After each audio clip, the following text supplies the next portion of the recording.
Okay, so we should be live. Let me make sure. I don't know what happened there, but I think we're live on all three. Okay. So we are streaming on multiple platforms at this point. So I'm just checking everything. If you will give it a second, title of today is Where Are We Going? So I definitely want to make sure the comments are on. So let me check here. Let's see.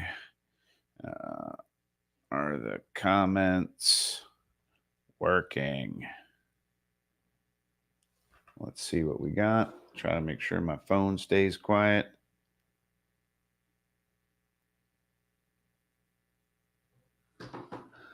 All right. Let's see where we go from here. All right. So, welcome back to the live broadcast. Today's topic is going to be where are we going? Let me see. Live comments, viewers show comments. Can't post comments to some destinations that we know. So, we should be able to make all of this live. Yes, they sure are. Great. All right. So we're going to go ahead and get this party rolling today. So I know that many of the Mondays I come on and I do like Monday Aftermath, talking about what's happened in the past week, what kind of stuff you can expect, and do the microcosm of looking at the market. What we're going to do today is what we affectionately do in the real estate world, which is a quarterly trend talk. Trend talk will give you a bigger picture over the last 90 days. So a 3-month period of what's happening in the market, because we really want to know. And the real question we're trying to answer for people is, what is the market going to do? That being the case, we have to always discuss leading indicators and lagging indicators. All of this data, for the most part, will be lagging indicators. Some of the data sets in there actually give you ideas and fall in the category of leading indicators. But by and large, what we're doing is we're going back and looking at the last 90 days of solds, pendeds, actives, failed listings, reduction percentages, unit numbers, all of that stuff to say this has been what happened, so that we can look to the future and say what is happening. All right. So for you Cheech and Chong fans out there, what is happening? That's what we're going to be working on today. All right. So I'm going to bring up Trend Talk on my screen, and we are going to dive into this for about the next hour and look at this stuff. All right. So here we go. Let's go ahead and minimize this screen. Let's maximize this, and let's switch to the screen. Okay.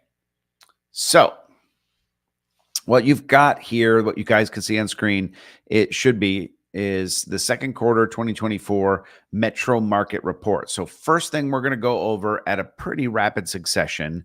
So, and this will be recorded. So if you need to go back and check on any data, or you have something that's specific to you, you'll be able to look at that and kind of go from there. All right, so we're going to go right to my favorite slide. If you've ever been in a buyer's presentation with me, or a listing presentation, or you're in real estate and you've watched and been trained by me and seen some of the videos, then this slide will look familiar to you. So this is going to be the second quarter 2024 American Idol slide. Why do we call it the American Idol slide? Well, because when American Idol came out, these were the amount of people that would come and audition that felt like they could sing.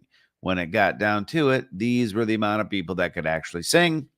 And you can see that this trend dropped down here until where the market right-sized itself around 2012.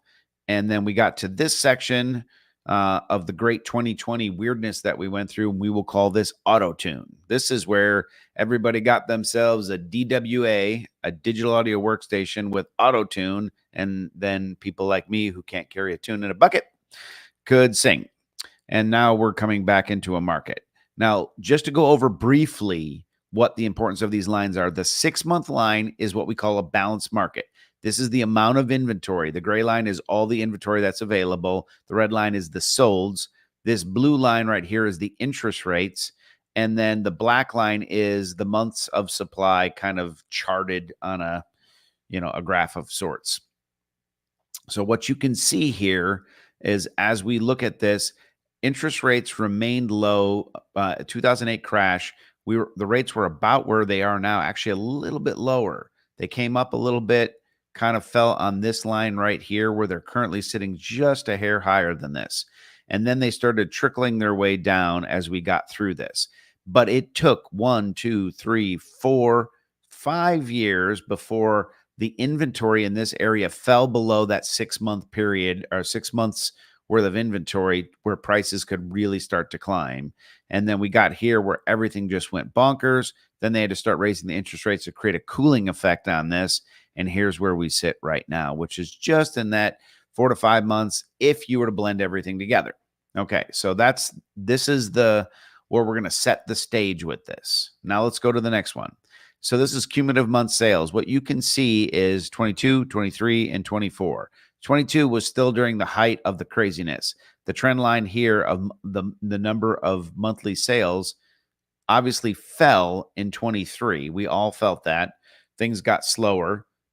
And this year is tracking right along with it. It's almost a direct mirror. So that's all we're going to care about on that slide. Here's the monthly sales overall. That was cumulative, I believe. Cumulative monthly sales. Yeah, you can see the numbers down here. Boom, boom, boom. You can just March hit in 22, 11,000, and then they're mirroring 23 and 24. Mirroring. This one was actually down a little bit in June. We'll see what happens here. You can see the massive gap between these, about 7,000 units that did not close. All right, going back to here. So the monthly sales, and you can see that this was the height year of 2022. This is 23, and now 24 is looking like this. And this is that dip I was just describing to you, is where it felt like it started, spiking down. Like I felt really busy in May. June, not so much. July's been a trickle up, which will make for a bigger August. All right, so number of units sold in a different type of graph. What you can see is second quarter sales decreased by 1.1% versus second quarter 2023. And so this is quarter over quarter. First quarter, these were the numbers in 22, 23, 24, same going down second quarter. You can see that it's a small decrease from last year. Obviously not massive decrease here. And this is kind of, if we're going to look at these percentages being static, if we're going to use the lagging indicator as a leading indicator, then we would predict that we will be somewhere in the 9,000 unit range here, maybe 9,800 overall. And then down here, probably in the sevens, if it's going to mirror that. Now, I'm not predicting that, but that is one thing that you may want to at least prepare for.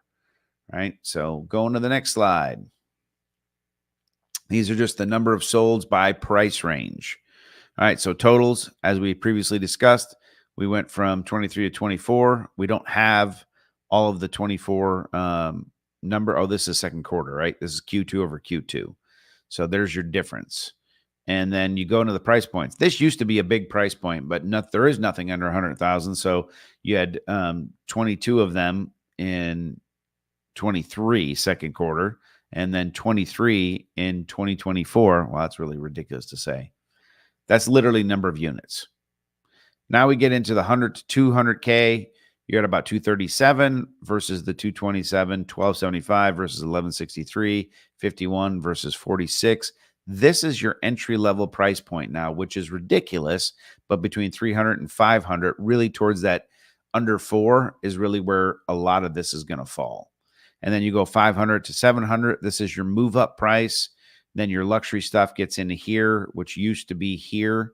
It's all kind of trending. And then now we've started segmenting 1 million to 1.5 million so we could separate it from the 1.5 million plus. We even have some luxury slides because you really have to delineate, under 2 million from like the 3 and 4 million because the numbers will look very different. So just in general, change in the number of solds from second quarter in different price range.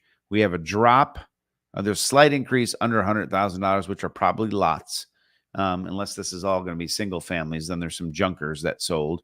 Then you've got a drop all the way across the board in what we call the entry level to the junk properties. And I don't mean junk as in garbage. I mean, if a lot of these properties under this price range are either going to be very small and very nice properties, or they're going to be regular sized properties that would fit into this category that need significant repairs in order to get up there. Maybe not here, but definitely here. If it's between $100,000 and $200,000 and it's a 3,000 square foot house in Cherokee County, let's say, that house needs work. That's just how that is. All right. And then when we get to the $500,000, some of what the drop here has gone here because the prices have pushed up. So that's how I would read that. And then you can see an increase here and here. More of these transactions are taking place, which you may want to say, if you want to be where the percentages are, not necessarily the units, then maybe here.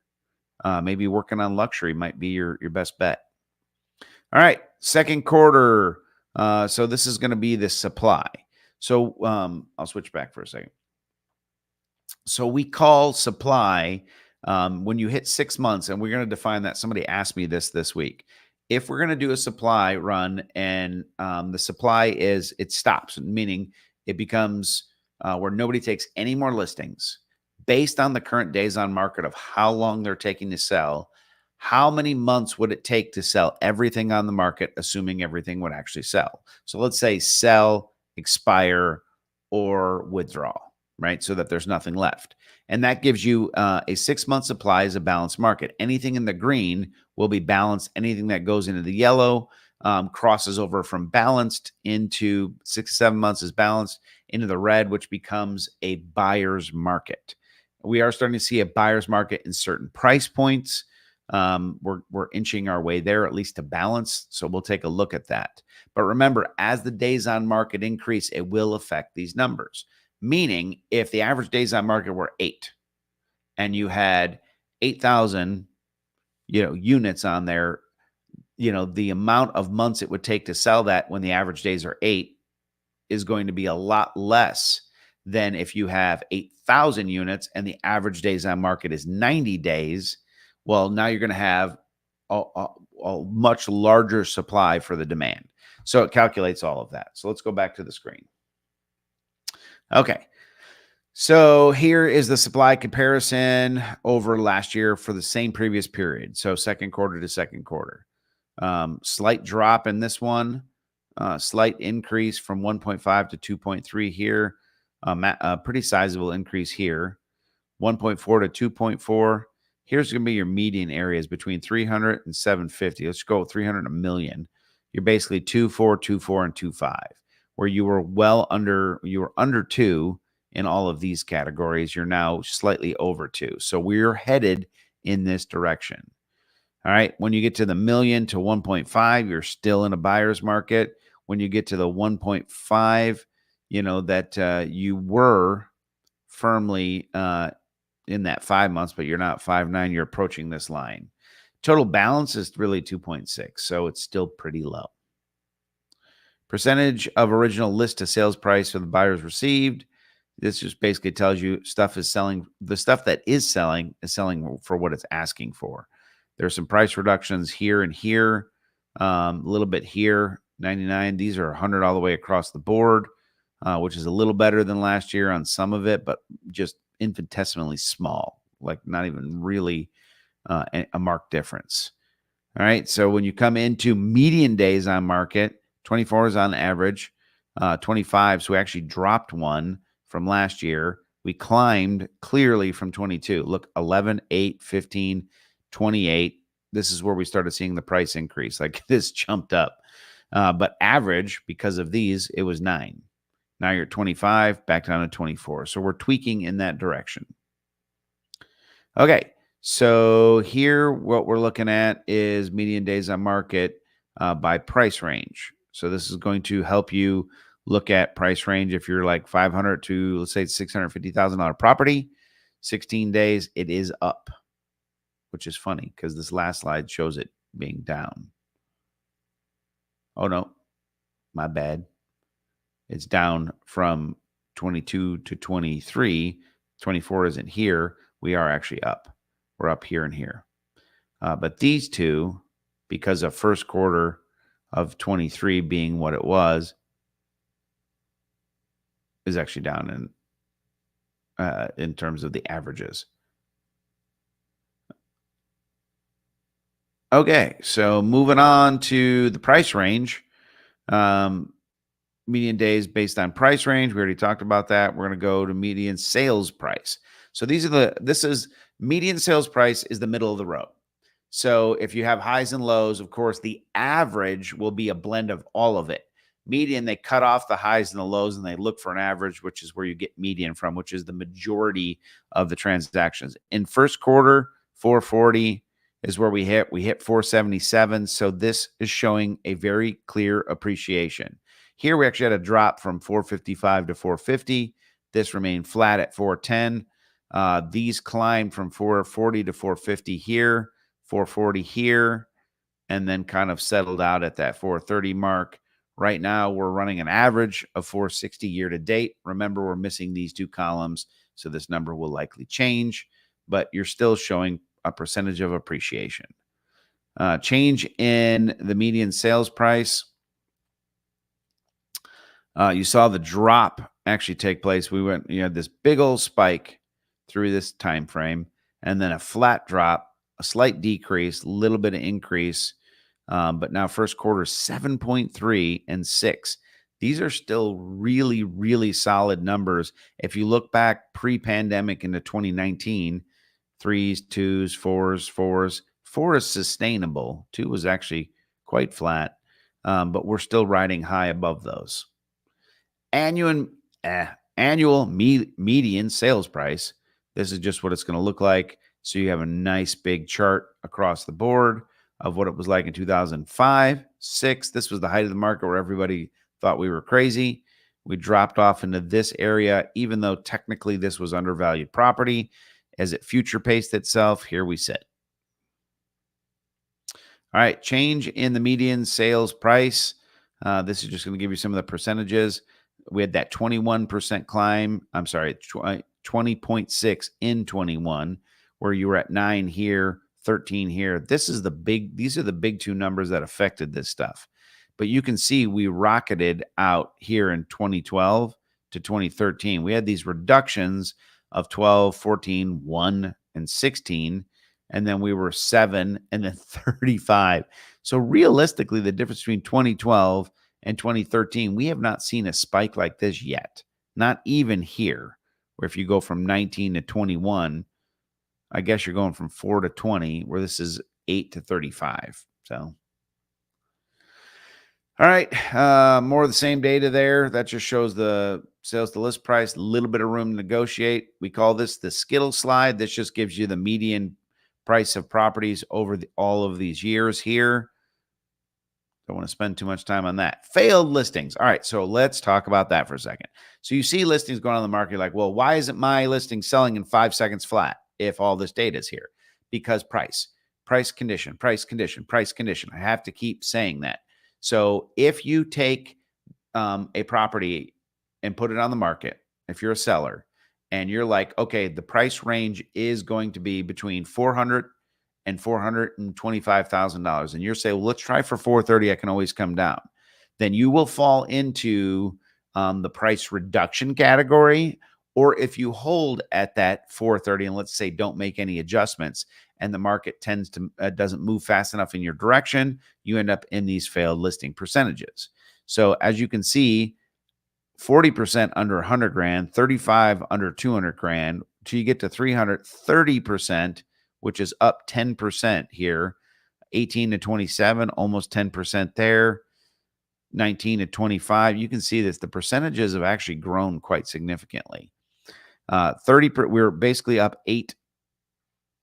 Yeah, flat 8% in the amount of failed listings. Price reductions, the other conversation where you're having to do this. You're seeing 40% of the time, 32% of the time. This one, obviously, we don't have the data in here for this as far as this, but it was 40% here. It's actually down 35. So it's improved in some sense. So if you have a listing on the market and it's sitting, it may be pricing or condition. You can always increase the condition and keep the price the same, or you can decrease the price to accommodate for the condition. Effect of percentage of sales to list price, you can see it's pretty negligible. More of the same. Going to skip that one. Incidence of price reduction, about 32% overall. Your highest price points are under 300 grand. Those are the ones reaching for the stars. Usually this is condition. If they're going to put it up under 300 grand and they're like, you can't find anything under 300 grand. So let's go ahead and just put it up for, 287 when it should be 240, right? And that's where you end up with those numbers. Reduction percent taken by price range. So this is your price ranges overall and the amount of that has reduced in the price reductions. You've got in your median stuff, it's a lot tighter. It's your really cheap stuff that's overreaching or your really expensive stuff. All right, price reductions across the board. No price reduction required. You see the 100 and these price points. This is if I'm going to see if I can say this correctly. This reflects the ones that sold that didn't need a price reduction. If they sold for, they went on the market, I'm going to make up a number, at $500,000.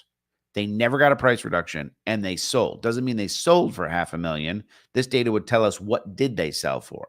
In that example, if we're looking here, then that would have been 94.3% of $500,000 with no price reduction. And this would be, with a price reduction with no price reduction. So that's the differences that you're going to see. So if it had no price reduction, they got what they wanted.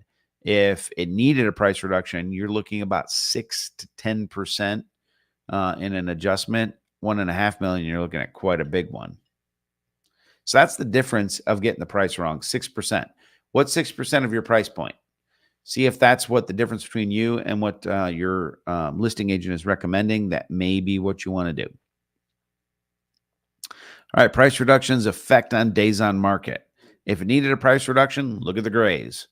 Your average is 75, 164. I mean, it's a big case here, 14 days versus 164. And here's the stuff you're seeing go multiple offers across the board. This is our game board slide. If you've been in a presentation, you've seen this for sure. This particular one is second quarter in all of Metro Atlanta, 11,000. Looks like they sold for about 99% if you pour them all in the same bucket and stir together.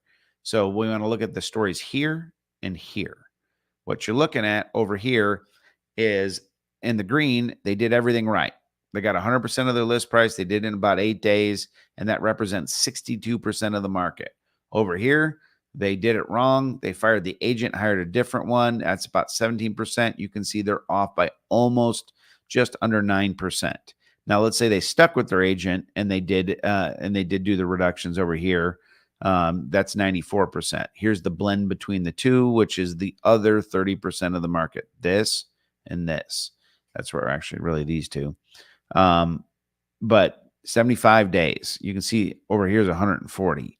So it's a significant amount of time difference. So there you go. I'm trying to skip down to some good stuff. All right. So this is a great slide that shows active listings in January of 2009, June of 2019, and the month of June 2024.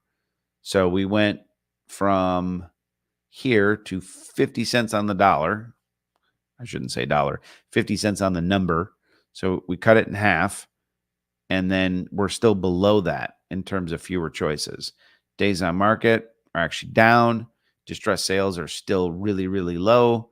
Number of units sold, you can see this big difference here. 5,600 versus 3,400. So that's less actives in the market. Median sales price, 300, 455.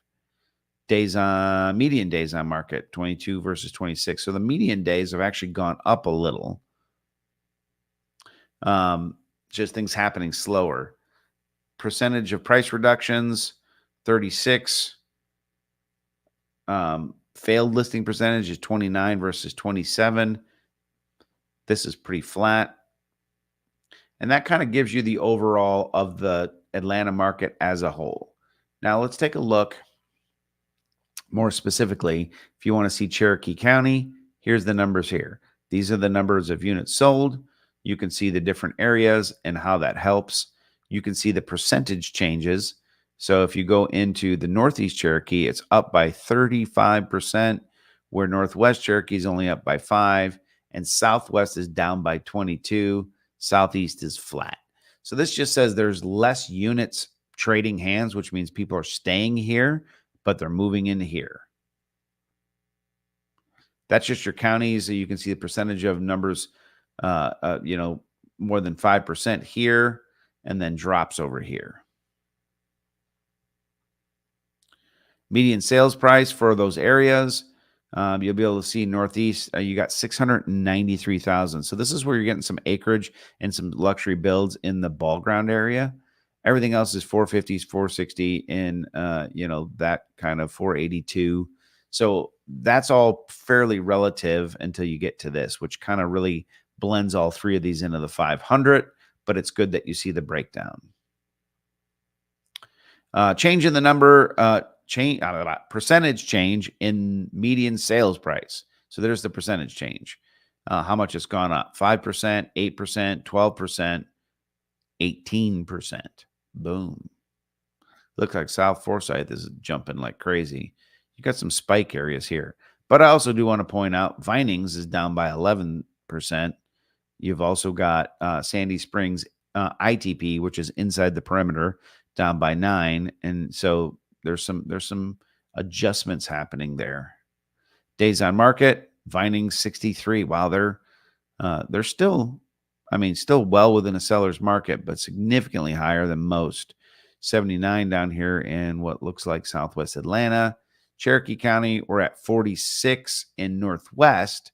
So this is where you're starting to see stuff sit. All right, so versus the Northeast. So those are Northeast, and then you got the South. Stuff still boogieing down here. There's that same data reflected in numbers, 58% versus 3.4. There's the change. This is what they're getting for the houses, the ones that are selling. 97, 98, 98, 98 in this area. Now, it blended out to 100, but you have to remember this is the ones that had multiple price reductions, sometimes multiple listing periods, as well as the ones that didn't have any that got 100%. So if you blend it all together, you're just looking about, worst case scenario, 3% off of the asks, the original asks. All right, points of change. We've got, it's marginal, right? Not really worth spending a whole lot of time on. Incidence of price reduction, 42, 39, 39. So they're pricing it right 60% of the time. That's what it's boiling down to. Points of change with price reductions, see all that. Month supply of listings, March 31st. Boom, we can see all that. Still 3, 2. So once you climb towards that 6, I mean, that's your red flag of market prices softening. All right, percentage of multiple listing periods, failed listing percentages. 50% of everything in Vinings fails. 1 out of 2 listings. 34. So the highest areas are getting 34 and 32 in Cherokee. And Southeast and Southwest Cherokee, you're getting 18 to 50. So you're below 20 down here. You're above 30 up there. So I think that's significantly interesting. And then we have blank slides. So let's kind of recap. As we go through arguably some boring, a lot of data there, we really need to just ask ourselves, what is this telling us and what is going to happen with the market?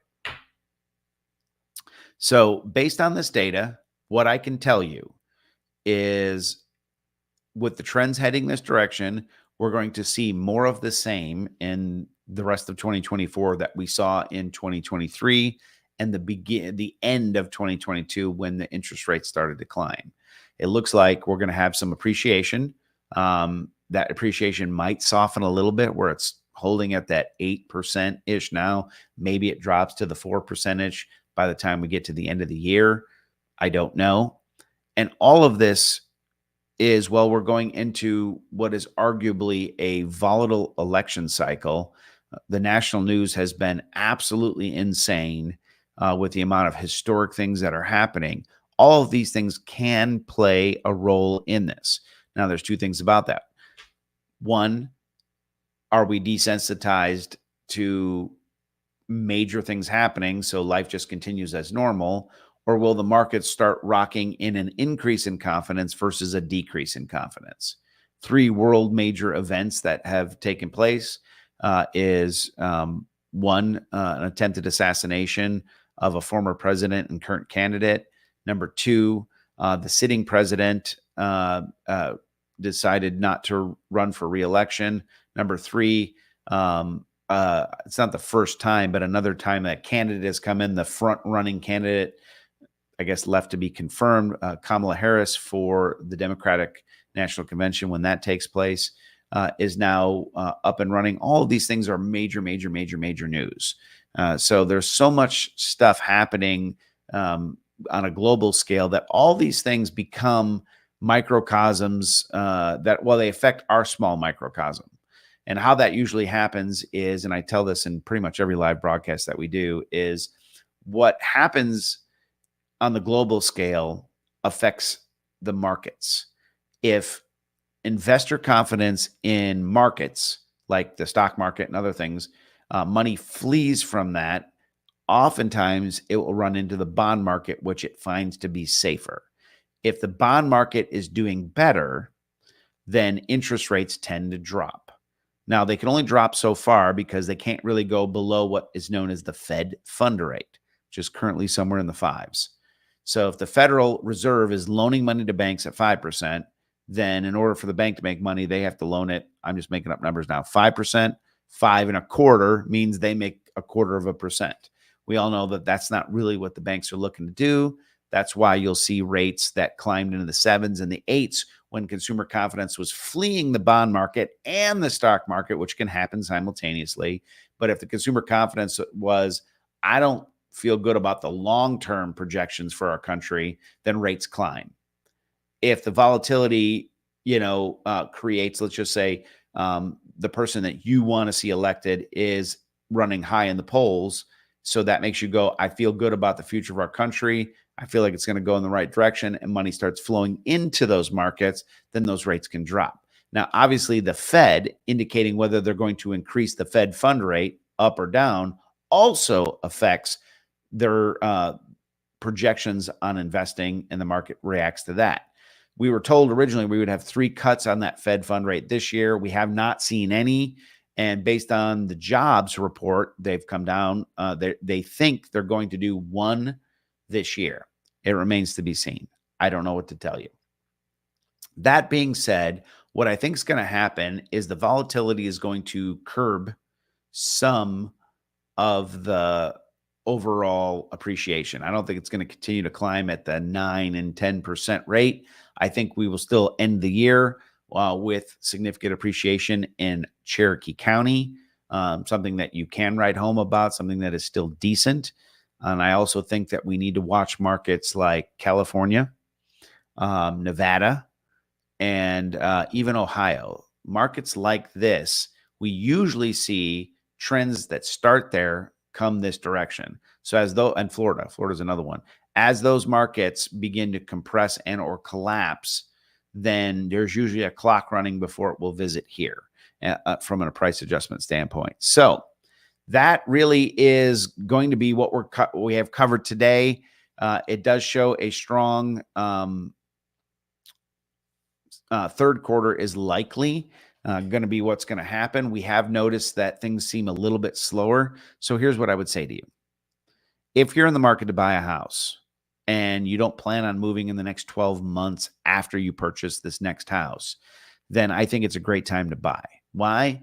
Because the properties clearly are showing to be appreciating, meaning the longer you wait, the more you will pay for a property. Sure, you might save on the interest rate, but you could also buy today. And then when interest rates come down, when that happens, you just refinance it and you already have the house and the savings. The average appreciation for Cherokee County over the last decade is about 9% per year. So if that's true, and the house you want today is $500,000, and you want to wait 2 years to get into that because you're waiting for interest rates to fall, let's just use the conservative rate of 4%, not even 9%.